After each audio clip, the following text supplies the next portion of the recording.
वैसे आपकी एनडीए की और खास करके मोदी जी की पॉलिसी है स्वदेशी को ज्यादा से ज्यादा प्रोत्साहित करने के लिए। तो भारत में तो स्वदेशी ज्यादा प्रोत्साहित होगी ही, प्रमोट किया ही जाएगा, लेकिन जो भारतीय प्रोडक्ट है जो ग्लोबल ज्यादा जा सकते हैं, ऐसे लोगों के लिए भी एक इकोसिस्टम की आवश्यकता है।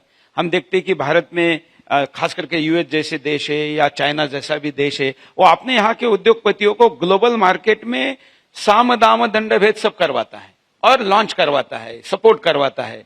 तो हमारे पास हम ऐसा कब सोचेंगे कि दुनिया के सारे मार्केट में भारतीय उत्पाद भी भारत सरकार के प्रमोशन से जाए? इसी सोच के साथ जो पीआईएल की जो स्कीम मैं बता रहा हूं, हम लोगों ने इसी सोच के साथ उस योजना का निर्माण किया जहां पे भारतीय ब्रांड अपनी पहचान विदेशों में बना सकें। हम लोगों को खुशी होती है जब हम लोग विदेशों में जाते हैं और हम लोग को भारतीय पदार्थ देखने को मिलते हैं, भारतीय ब्रांड्स हम लोग को देखने को मिलते हैं। जब हम लोग सुपरमार्केट जाएं या कहीं पे भी जाएं और जब इंडियन ब्रांड्स दिखते हैं तो सबको खुशी होती है और वो क्षमता है हम लोगों में। प्रधानमंत्री जी जहां इस बात को लेकर उतने ही स्पष्ट हैं, वोकल फॉर लोकल को लेकर, जहां वो चाहते हैं कि भारतीय पदार्थों की पहचान देश में तो मजबूत हो ही हो, तभी इस स्कीम में विशेष तौर से इस बात का भी जिक्र किया गया है कि इसमें जितने भी चीजों का इस्तेमाल किया जाए उन सब का उत्पादन भारत में ही होना चाहिए। कोई भी बाहर से किसी भी तरीके के रॉ मटेरियल के इस्तेमाल की इजाजत हम लोगों ने इस योजना में नहीं दी है।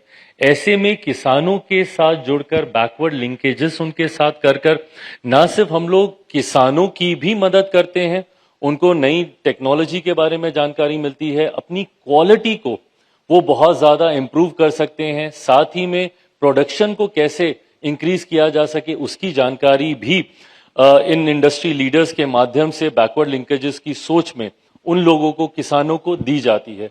तो डेफिनेटली जहां हम लोग वोकल फॉर लोकल भी हो रहे हैं, वहीं ग्लोबली जैसा मैंने कहा कि भारत में वो क्षमता है एक सॉफ्ट पावर के तौर पर ग्लोबली अपनी पहचान बनाने की। हम लोग चाहते हैं कि भारत एक ग्लोबल फूड बास्केट के तौर पर विकसित हो, वो क्षमता भी है हमें। और मेरा तो सपना है, मैं चाहता हूं कि दुनिया का कोई भी ऐसा डाइनिंग टेबल ना रहे जहां पे कम से कम भारत का एक खाद्य पदार्थ तो होना ही चाहिए, एक आइटम भारत की जरूर हो दुनिया के हर एक डाइनिंग टेबल पे। इस सोच के साथ हम लोग आगे बढ़े। एक की एंट्री होगी तो पूरा टेबल ही हमारा हो जाएगा।